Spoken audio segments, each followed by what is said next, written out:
José Luis Tricio Peciña es el director del Instituto Capellanía, del IES Capellanía. José Luis, ¿desde cuándo es usted el director del instituto? Bueno, la dirección del instituto la asumo en el año 2009. Desde el 2009 ejerzo la dirección hasta la fecha. Anteriormente fui jefe de departamento, del departamento de matemáticas al que yo pertenezco, y posteriormente fui secretario. En aquel momento era Antonio Maza el director. El director. Y luego yo asumí la dirección una vez que él pasó a la secretaría. José Luis, ¿de dónde es usted y cómo fue a afincarse en Alaurín de la Torre y qué especialidad como profesor da usted? Bueno, yo nací en La Rioja, en un pueblo que se llama San Vicente de la Sonsierra. Mi formación se realizó fundamentalmente en el País Vasco, tanto en Vitoria como en la Universidad de Leioa. Y la razón de venir a Andalucía fue porque saqué oposiciones en dos comunidades autónomas, una en Castilla-La Mancha y otra en Andalucía, y opté por venir a Andalucía porque me ofrecieron Málaga. Y entre el interior y la costa, pues la costa. Hablemos del Instituto Capellanía. ¿Cuántos alumnos y alumnas estudian en este instituto actualmente? Actualmente estamos en 700 alumnos. Esto es un centro para 16 unidades. Hemos ido creciendo y decreciendo a medida que ha ido pasando el tiempo, porque el instituto llegó a tener unos 500 y pico alumnos. Posteriormente se construyó Galileo, que permitió una reducción del número de alumnado, pero con la incorporación de los bachilleratos al instituto hemos crecido en el número de grupos, porque en la actualidad tenemos 6 grupos de bachillerato, estamos en 700. Y tienen 6 grupos de bachillerato y de eso... De secundaria tenemos 18 grupos. Junto a eso tenemos también una unidad específica con 6 alumnos, pues, que tienen diferentes afectaciones, ¿no? Y entonces estamos actualmente estamos en 25 unidades y estamos contando la unidad específica, ¿no? ¿Cuántos profesores son aproximadamente? En la actualidad somos 52 profesores, contando la profesora de religión, ¿no? De plantilla, lo que sería plantilla específica del centro, 35. El resto, pues, son personas que están o en comisión de servicios o están funcionarios en prácticas o interinos, ¿no? Depende de la circunstancia de cada uno. ¿Y personal no docente? Personal no docente tenemos 2 conserjes y un administrativo, y luego 4 personas de servicio de limpieza. ¿La asociación de alumnos y el AMPA funcionan? ¿Cómo funcionan? Si la hay. Sí, realmente nosotros asociación establecida como asociación de alumnos no tenemos. Tenemos un grupo de alumnos que se llama Colabora, que no funciona como una asociación en cuanto a nivel estatutario o reglamentario, pero sí que colabora continuamente con el centro, ¿no? Y son un volumen importante de alumnos de los diferentes niveles que colaboran con nosotros en todas y cada una de las actividades. La asociación de padres también está activa y colaboran con nosotros en muchas de las actividades, incluso son de las personas que proponen muchas de las actividades que se están desarrollando en el centro. La relación con los padres es muy buena, con la sociedad es muy buena, hay una relación de cooperación y de compromiso con el centro, y la participación del alumnado excepcional en este sentido, ¿no? ¿Qué resultado está obteniendo el Instituto Capellanía en las pruebas externas como selectividad, como PISA? Bien, en selectividad nosotros tenemos normalmente el 100% de aprobados. Tampoco tenemos una trayectoria, como puede tener Huerta Alto y el Brennan, de tradición, ¿no? Porque nosotros realmente son 2 los años en los que hemos presentado. Sí, porque antes solamente daba alumnos de secundaria. Eso es secundaria. Posteriormente se incorporó al centro, también por la demanda histórica que tenía la población de Alaurín de ampliar el número de unidades de bachillerato. Nuestro alumnado fundamentalmente es un alumnado que prefiere estudios de bachillerato frente a los de FP, y ya pues se dio al centro la posibilidad de tener bachillerato. En un principio eran 2 grupos y 2 grupos los que en un principio no tener, pero bueno... 2 grupos de bachillerato. Sí, en primero y 2 grupos en segundo, pero bueno, la necesidad ha hecho que nos incorporemos a 3 y 3, ¿no? ¿Qué piensa usted de las pruebas PISA, que España está obteniendo un malo resultado? ¿Es objetivo ese examen o obedece a intereses espurios como políticos, como etcétera? Bueno, yo creo que también las pruebas PISA tienen un formato un formato de pregunta y de problema y tal, que no es el que trabajan nuestros alumnos, ¿no? Entonces, claro, nuestros alumnos se enfrentan a un tipo de formato de examen o de ejercicio o de prueba al que no están acostumbrados. Entonces, evidentemente, muchas veces les pilla fuera de lugar, ¿no? El tema es que si nosotros estuviéramos preparando a los alumnos para las pruebas PISA, desde luego que obtendrían mejores resultados. Habrá que plantearse si la metodología que tienen actualmente los centros o el sistema educativo debe replantearse para obtener mejores resultados en PISA. Porque las preguntas son para todos los europeos, ¿o cómo va eso? Claro, las preguntas son iguales para todos los europeos, pero los métodos o las metodologías de los diferentes estados son diferentes, ¿no? Entonces, claro, un alumno que no está acostumbrado a un tipo de formato de examen, pues muchas veces de alguna forma no descubre todo su potencial. También es cierto que el alumno, en el momento en el que no tiene la motivación con respecto a una calificación, no pone el mismo interés. ¿Qué sucede? Eso lo han detectado ustedes, ¿no? Sí, de hecho, cuando la propia Junta de Andalucía establecía sus pruebas de diagnóstico, que posteriormente ya se han retirado, uno de los hándicaps que tenían los centros era que el alumno, como no vale para nota, no pone interés a la hora de contestar. Si no pone interés a la hora de contestar, los resultados evidentemente no son los que uno espera, ¿no? Entonces, ese es un planteamiento que tiene que hacerse. Del mismo modo, en las pruebas PISA muchas veces vienen determinados por un volumen de alumnos, ¿no? Y en ocasiones nos encontrábamos que los alumnos a los que iban dirigidos las pruebas PISA para nosotros tenían algún tipo de sesgo, ¿no? Pues igual eran alumnos que podían venir por régimen de inmigración o presentaban algún tipo de discapacidad, etcétera, etcétera. Entonces, claro, para nosotros consideramos que no necesariamente viene a ser un referente de lo que es la actividad del centro, ¿no? Se habla bastante de la falta de disciplina en los institutos y en los colegios en general, también en primaria. Hay problemas de bullying, hay problemas con profesores. ¿Qué piensa de eso a nivel general y en su caso particular del IES Capellanía? Bueno, que hay conflictividad, la hay, ¿no? Ya no sé si habrá que ver un poco las diferentes zonas y los sitios donde se ubica cada centro, ¿no? Alhaurín no creo que sea una zona especialmente conflictiva. Nosotros en el Instituto Capellanía tenemos alumnos que resultan conflictivos. Pues evidentemente sí. ¿Volumen de alumnos que pueden ser conflictivos? Pues estamos barajando en torno a unos 12, 15 alumnos, los que pueden resultar más conflictivos, ¿no? También es cierto que los medios de comunicación a veces alentan, ¿no? O animan evidentemente a poner de manifiesto una situación de conflicto que habrá que diferenciar los centros. Depende del tipo de alumnado que tú recibas, tendrás un tipo de conflictividad, ¿no? El hecho de las redes sociales, del ciberbullying, los acosos, etcétera, etcétera, yo creo que evidentemente hay que estar muy pendiente de ese tipo de acosos y de situaciones que se dan en los centros, pero tampoco hay que extrapolar como si todos los centros estuvieran viviendo o la situación de los centros fuera siempre esa, ¿no? Es decir, ¿que hay momentos puntuales? Sí. ¿Que hay acosos puntuales? Sí. ¿Que a veces se confunde el acoso con una situación de pelea entre iguales? También, ¿no? Yo creo que hay que diferenciar un poco ese tipo de aspectos, ¿no?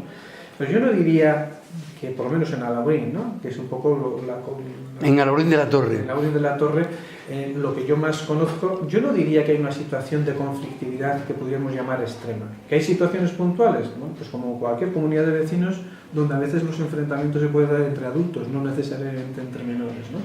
Pues bueno, yo creo que Alhaurín de la Torre tiene que estar satisfecha de los niveles que tiene de conflictividad en sus centros, ¿no?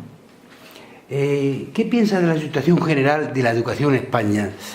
Ahora que con la LOMCE, el nuevo Congreso que ha medio quitado la LOMCE, pero no la ha quitado, y están empezando a hacer un nuevo proyecto educativo, parece plural. ¿Cuál es su concepto de todo eso? Y, digamos, el suyo en nombre del profesorado. Bien, ya no solo a nivel personal, ¿no? O a nivel de representación de profesores o dentro de la asociación de directores a la que yo pertenezco, ¿no? Hay una cuestión de fondo. Yo creo que el Pacto por la Educación, que es un poco lo que se plantea en el Congreso, tendría que darse ya. Lo que no podemos es estar cada año o cada año y medio, cada 2 años, modificando reglamentos, modificando normativa, porque es que ni siquiera los docentes, ni los alumnos, ni los padres sabemos cuáles son las reglas de juego. y las reglas de juego no se pueden cambiar ya cuando se ha comenzado la partida, ¿no? Yo creo que la educación es un bien social y un bien general como para cuidarlo y que no sea objeto del partido político de turno. Es decir, es algo tan esencial y que de alguna forma determina el desarrollo de nuestras generaciones que no puede estar en el pábulo de cada uno de los partidos políticos. Es decir, hay que sentarse, dejar al lado determinadas ideologías de unos o de otros y decir, ¿qué queremos de la sociedad española del siglo XXI? En los próximos 20 años. Eso es. Y no en los próximos 3 años. Ese es el foco. Es decir, yo creo que esa es la parte importante. Y ya me da igual, fíjate lo que voy a decir, Federico, me da igual cuál sea el modelo educativo, ¿vale? Pero que haya uno. Hay uno que sea consensuado. Con las reglas conocidas. Esa es. Pero que haya un único modelo. Lo que no se puede es, dentro de 3 años lo cambiamos, dentro de 4 años lo cambiamos, dentro de 2 años lo cambiamos el reglamento, cambiamos la normativa, cambiamos los procedimientos, cambiamos... No. Esto es una locura.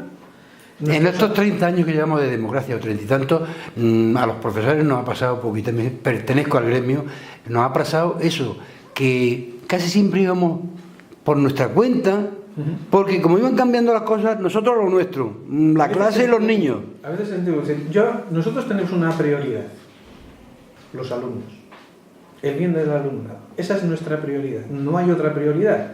¿Que tenemos que cumplir la normativa? Sí, pero por ejemplo, este año, la selectividad de nuestro alumnado. Lo que no se puede es que a fecha de febrero no sabíamos exactamente cómo iba a ser, ni qué asignaturas iban a entrar, ni cómo se iba a proceder, es decir, no, porque mira, estamos jugando con personas, estamos jugando con el futuro de las personas. No se puede jugar de esta manera con el futuro y el trabajo y el esfuerzo de las personas, no se puede. Y de la misma forma con los profesores, no se puede estar siempre en una situación de que no sabes si lo que estás haciendo es lo correcto o no lo correcto. Entonces, yo creo que es una buena iniciativa que en el Congreso se establezca un pacto por la educación, pero que sea un pacto, ya no sé si de mínimos o de máximos, pero un pacto por la educación que tenga proyección en el tiempo, no de cara a unas nuevas elecciones o de cara a un público, no. Mire, nosotros somos una sociedad y esta sociedad tiene que ir avanzando hacia donde queramos que sea oportuno. Hombres libres, hombres con sentido crítico, hombres que estén preparados, hombres y mujeres, ¿no? Cuando estoy hablando un poco en genérico, ¿no? Que encuentren su trabajo, su bienestar, etcétera, etcétera. Lo que no podemos estar en este continuo movimiento. Y en cuanto a los recortes, ¿en qué ha notado el Instituto Capellanía concretamente los recortes durante estos años? Bueno, pues realmente se ha notado, ¿no? Se ha notado primero a nivel económico, del sostenimiento económico del centro en cuanto a reparaciones, no reparaciones, inversiones que se pudieron realizar, es un lado, y luego el capital humano. El hecho de la ampliación a 20 horas de lo que es la carga lectiva del profesorado ha supuesto la pérdida de unos 11 profesores en este centro. 11 profesores en el Instituto Capellanía se han perdido. ¿De acuerdo? Entonces, ¿eso qué supone? Primero, la carga académica con respecto a los profesores que hay, y luego evidente que es que se pierde un caudal humano importante, porque todos esos profesores aportaban algo a esta comunidad educativa, sus experiencias, sus proyectos, sus ilusiones, su trabajo. Entonces nos han sobrecargado de trabajo y hemos perdido el caudal humano de todas las aportaciones que pudiese hacer esto, ¿no? Eso es un poco el punto. Entonces llega un momento entre la carga de trabajo junto con la inseguridad normativa, por decirlo de alguna forma, ¿no?, en la que nosotros estamos envueltos, tampoco con una proyección de futuro de si esto que estamos haciendo tendrá proyección en el tiempo. Entonces a veces la sensación de trabajar sin un futuro, sino simplemente ante una situación... Cada uno lo que piense de la educación, claro, y para adelante, ¿no? Claro. En su clase. Hay un momento en el que dices, bueno, yo creo que tenemos que vivir con cierta estabilidad profesional también. La Marea de Educación de Málaga es una asociación de profesores muy activa durante estos años con lo de los recortes y tal. ¿Puede sustituir una asociación de profesores a la tradicional labor de los sindicatos de enseñanza? ¿Cómo ve la situación con respecto a la Marea y a los sindicatos? Bueno, yo creo que la Marea ha sido buena. Ha sido buena en los términos en los que de alguna forma ha sido la voz que no necesariamente de los sindicatos o politizada, de un sentir, ¿no?, de la educación. Los sindicatos a veces tienen una carga ideológica que no necesariamente de la defensa del trabajador, y entonces a veces eso es lo que genera desconfianza respecto del trabajo que pueden desarrollar, ¿no? Vamos a ver, yo creo que en la educación estarán los sindicatos, estarán asociaciones con cualquier criterio, pero creo que todos tienen que converger hacia una intencionalidad, y es que la educación sea lo mejor posible, la mejor posible.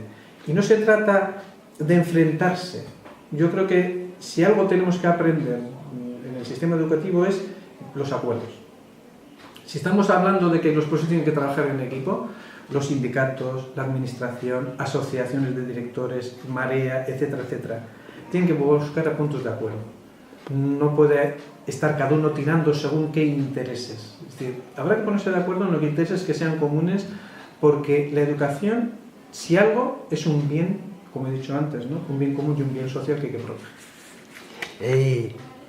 ¿Qué atención da el Instituto Capellanía a los alumnos con necesidades educativas especiales? He visto antes en el pasillo a una niña, a una joven que llevaba un bastón, parece invidente. ¿Cómo trata el colegio, el instituto, a los alumnos especialmente? O sea, nosotros tenemos, vamos a hablar de varios niveles de actuación, ¿no? Tenemos una profesora de pedagogía terapéutica que atiende a aquellos alumnos con necesidades educativas especiales en determinadas partes de su horario. Luego tenemos un aula específica donde tenemos alumnos que tienen síndrome de Down o Asperger, etcétera, etcétera, ¿no? Es un aula específica con 6 alumnos, donde hay una profesora y una monitora que se dedica al trabajo con ellos. Y luego tenemos esta alumna, tenemos un niño también con silla de ruedas que está perfectamente integrado, y esta alumna, Jenny, que es invidente, ¿no? Ella tiene un apoyo por parte de la ONCE, una persona que viene a trabajar con ella determinadas horas a lo largo de la semana, y para que veas un poco el interés que pueden mostrar en el profesorado, hace dos años, el centro hizo un curso de formación para los profesores para poder saber qué materiales y cómo abordar el aprendizaje de esta alumna invidente, ¿no? Es decir, podríamos haber dicho, bueno, pues una alumna invidente, ahí está, tiene apoyo de la ONCE. No, el profesorado del centro, junto con otros que vinieron de otros centros de la localidad, hizo un curso de formación para saber de qué forma podemos trabajar con una alumna invidente. Entonces, ya digo, hay varios momentos, ¿no? Uno es la pedagogía terapéutica, que lo lleva una profesora con el departamento de orientación. Otro es el aula específica que tenemos con 6 alumnos, y yo creo que funciona todo perfectamente. Y luego las singularidades que hay de esta alumna invidente. Y luego tenemos también otro alumno que no es invidente, pero que tiene una afectación visual enorme, ¿no? Entonces tiene su material de apoyo y está perfectamente integrado en el aula, ¿no? Y yo creo que la respuesta que se pretende dar del profesor hacia ellos es siempre lo que digo yo, siempre en beneficio del alumno, ¿no? Y ese es un poco nuestro trabajo que estamos desarrollando. ¿Cómo está la escolarización en Alhaurín de la Torre para el curso 2017-2018? Usted que es director y se junta con los demás directores para organizarlo. Coincide más que este año soy el presidente de la Comisión de Garantías de Escolarización. Mejor todavía. Que de alguna forma sí tengo el referente, ¿no? Bueno, este año, en lo que sería la oferta educativa para primaria, Alhaurín dispondrá de unas 4.000 plazas para primaria y unas 3.000 para lo que sería secundaria y bachillerato. Estamos hablando de casi 7.000 alumnos escolarizados, ¿no? Posiblemente sea un poco más, porque estos números manejan la ratio específica de los cursos, 25, 30 o 35, dependiendo de los niveles, ¿no? Un inciso, ¿y qué ratio se da en el IES Capellanía? Depende del nivel. Normalmente vamos a establecer una ratio de 30 en secundaria y 35 en bachillerato, más o menos. Hay grupos que pueden estar a 28 y grupos que están a 31, porque la optatividad también rige un poco el agrupamiento, ¿no? Y esa es un poco la ratio en la que nos movemos, ¿no? ¿Debería de ser así o, sí, o bajar? Se ha dicho siempre que en Finlandia los profesores tienen 15 alumnos y que la educación es la mejor y tal. ¿No es excesivo una clase de 35 alumnos de bachillerato? Bueno, muchos son, evidentemente son muchos. También yo entiendo que el grado de madurez del alumnado permite de alguna forma tener más alumnos o menos por aula, ¿no? Yo creo que ya en bachillerato el grado de madurez del alumno, además una educación que es posobligatoria, donde de alguna forma ya uno tiene que ser suficientemente autónomo, bueno, o vienes a estudiar o no vienes a estudiar. Yo creo que ya cada uno tiene que regir un poco sus gustos, ¿no? Que haya 35, evidentemente si hay menos, mejor. Eso está claro. Yo trabajo mejor con 10 alumnos que con 40, eso es evidente, ¿no? Pero también yo creo que hay que fomentar la autonomía del alumno y el aprendizaje autónomo, ¿no? Y entonces, en la medida en la que eso se consiga, y en estos grupos de bachillerato, de alguna forma se entiende que uno no tiene que poner orden en una clase con niños que ya son casi adultos, ¿no? Estábamos acabando la pregunta de la escolarización a la orilla.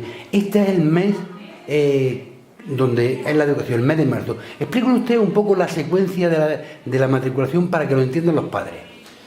Bueno, durante este periodo de marzo se presentan las solicitudes en aquellos centros donde las familias consideran oportuno colocar a sus hijos. Posteriormente se publican la baremación que se hace, porque dependiendo de la zona y de las circunstancias familiares se obtiene una puntuación que es la que da acceso o no a las determinadas vacantes que pudieran tener los centros. Se puede reclamar, si se considerase oportuno o que no se ha tenido en cuenta algunos elementos de la escolarización. Habrá una adjudicación automatizada, porque el sistema de alguna forma automatiza y genera determinadas ubicaciones. Una vez realizado eso, se procede a una reubicación, es decir, de aquellos que no han obtenido plaza, ya la Comisión de Garantías establece cuál es la plaza que se le adjudica, ¿no? Y luego ya en junio se matricularán en primaria y en julio se matriculan en secundaria. Secundaria y bachillerato tiene otras circunstancias y es las pruebas de septiembre, ¿no? Entonces, hay veces que no se pueden ofertar las vacantes en julio porque no sabemos cuántos alumnos van a repetir, no repetir, ni en qué momento, en qué grupo van a estar los alumnos.